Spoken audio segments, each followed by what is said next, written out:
그것이 아이를 위한 일이 절대로 아닙니다. 그런 시그널을 끊임없이 받고 그것이 누적이 되면 아이는 실수와 실패가 두렵고 그냥 엄마가 시키는 대로 따라 하자라는 조금은 무기력해지기까지 합니다. 자기 주도적인 아이로 자라는 것과 모순되는 행위를 하고 계신 겁니다. 내가 적극적으로 주도적으로 주체적으로 뭔가를 할 이유가 없는 겁니다. 신압으로 조금씩 그래서 결국 그게 티처보이가 되는 겁니다.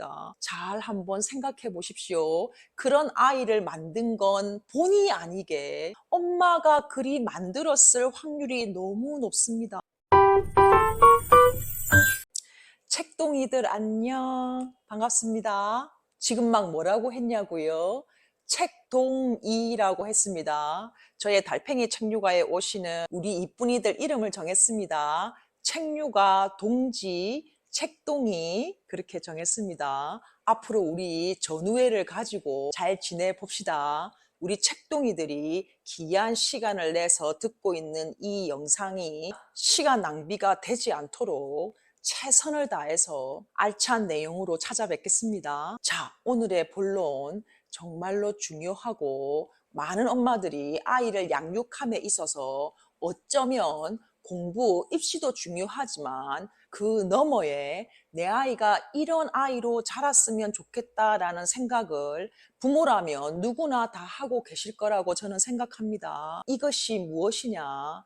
자기 주도적인 아이, 그런 아이를 원하시지요. 학창시절에는 자기 주도 학습이 되는 아이, 나아가서 성인이 되고 나면 주체적으로 자기 주도적인 삶을 살아가기를, 그런 아이로 성장하기를 바라실 겁니다. 그리고 제가 늘 제 두 아들을 자랑하는 것이 공부 부분이 아닌 고3, 고1인 지금도 100% 자기 주도적인 삶을 살아가는 것에 대해서 제가 대놓고 자랑을 하고 많은 분들이 그런 저의 두 아들을 부러워하시지요. 제 두 아들이 자기 주도적인 삶을 살아가는데 제가 책류가 때문이라고 주장도 많이 합니다만 그 책류가도 상당 부분 직접적인 영향을 줬다고 저는 생각을 합니다. 그러나 거기에 플러스 오늘의 이야기가 있습니다. 책류가와 오늘 말씀드리는 이것이 합쳐져서 지금의 주체적이고 자기주도적인 두 아들이 제 눈앞에 있음입니다. 오늘은 책류가 말고 이 이야기를 드릴 겁니다. 뭐냐? 자, 제가 정확한 연령을 말씀드릴 수는 없습니다. 이것을 7살에 시작해라, 10살에는 시작해라,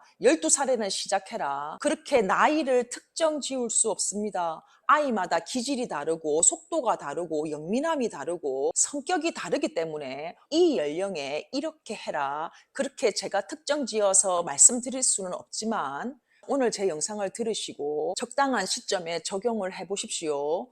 뭐냐? 아이가 1년 1년 자람에 따라 그 연령에 할 수 있는 것들을 아이가 직접 하도록 시키셔야 합니다. 아이가 스스로 하도록 기회를 주셔야 하고, 아직 어린 아이들이니 당연히 실패와 실수를 할 겁니다. 그 아이의 실수와 실패를 견디셔야 하고, 그리고 그 실패와 실수가 만회될 수 있도록 기다려 주셔야 합니다. 단추를 잠글 수 있는 나이가 되면 단추를 스스로 잠그게 하셔야 되고, 신발을 스스로 신게 하셔야 하고, 더 자라면 스스로 샤워를 하게 하셔야 되고, 학교에 들어가면 준비물 숙제를 스스로 챙기도록 해야 하고, 시험 기간이 되면 스스로 계획을 세워서 공부를 할 수 있도록 해주셔야 하고, 이렇게 각 연령별로 아이가 할 수 있는 범위 내에서 아이가 스스로 하도록 해주셔야 됩니다. 어쩌면 더 많은 부분을 엄마가 뚝 떼주셔야 합니다. 그런데 영유아기 초등 시기만 놓고 보면 많은 부분을 엄마들이 대신 해주고 있습니다.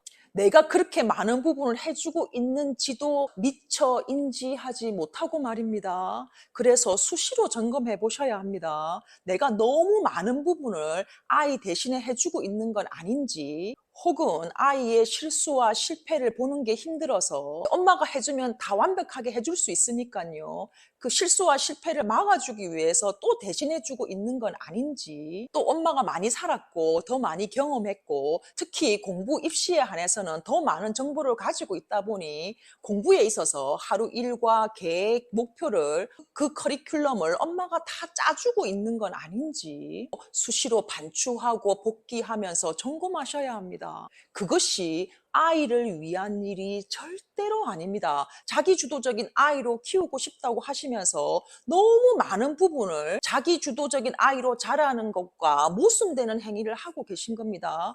영유아기 초등 시기에 모든 것을 입속의 혀처럼 해주시고 어느 날 갑자기 중학생이 됐어요. 아, 이제 네가 중학생이 됐으니 이제 네가 스스로 해라 하면 6학년까지 엄마의 전폭적인 케어를 받던 아이가 어느 날 중학교 1학년 1월 1일이 되면 갑자기 자기 주도로 모든 것을 하게 됩니까? 절대로 그렇지 않습니다.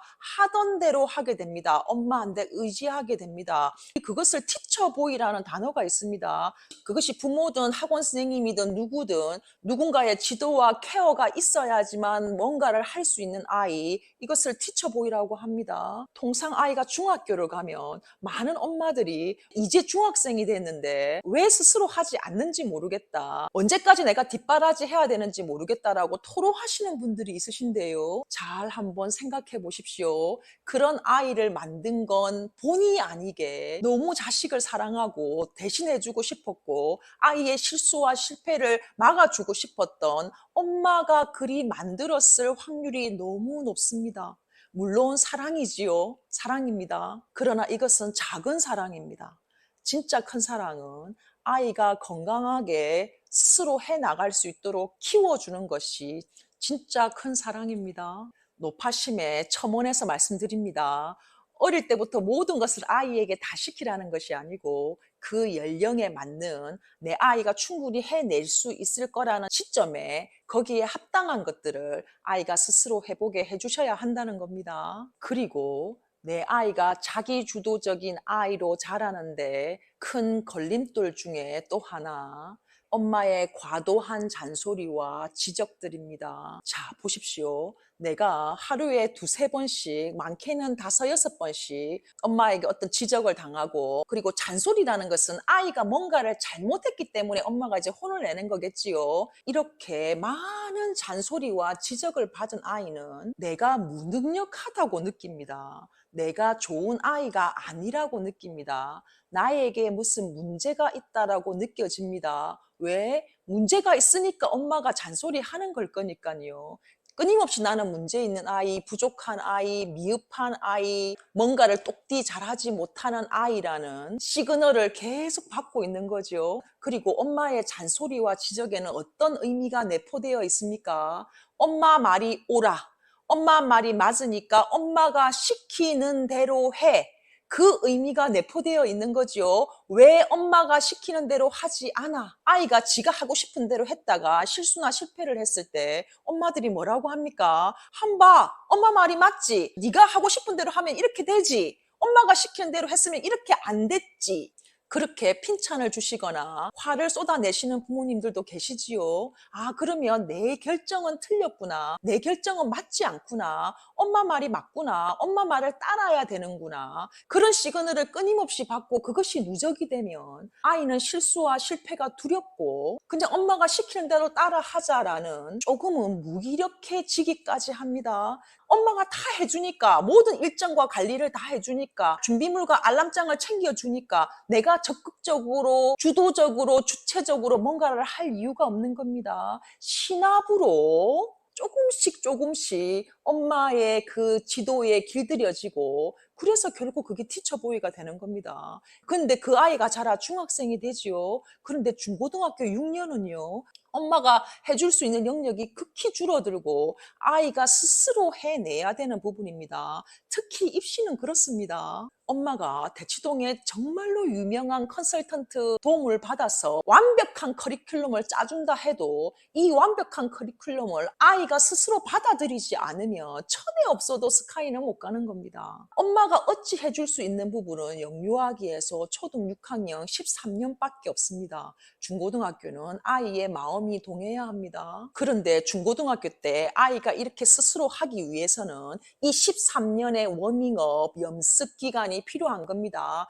스스로 실수, 실패를 통해서 그런 시행착오를 통해서 더 나은 방법을 찾아가야 중고등학교 때 진정한 자기주도적인 아이로 자라게 되는 겁니다. 이 13년이 밑거름인 겁니다. 연습 주간인 겁니다. 그러니 영유아기부터 초등 6학년 이 13년 동안 아이가 스스로 많은 것들을 해볼 수 있게 기회를 주시고 실수 실패를 해도 응원해 주시고 좀 더디 가더라도 기다려 주시고 이 시기를 보내셔야 합니다. 제가 이런 얘기를 하니까 그때는 의견을 남겨놓으신 분들이 있던데요.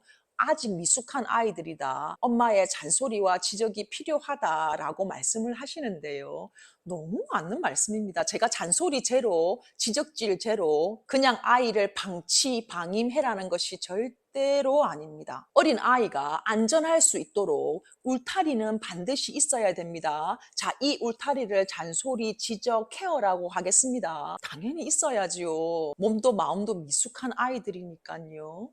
그런데 오늘 영상에서 드리고 싶은 얘기는 아이를 케어하는 이 울타리를 너무 좁게 만들어서 그 아이가 여기서 답답함을 느끼지 않도록 여기서 자기가 스스로 해볼 수 있는 게 없어서 뭔가 숨막히고 무기력해지지 않도록 이 울타리를 넓게 칠하는 겁니다. 그래서 아이가 이 넓은 공간에서 마음껏 시도하고 실수하고 실패해 보도록 좀 허용해 주시라는 겁니다.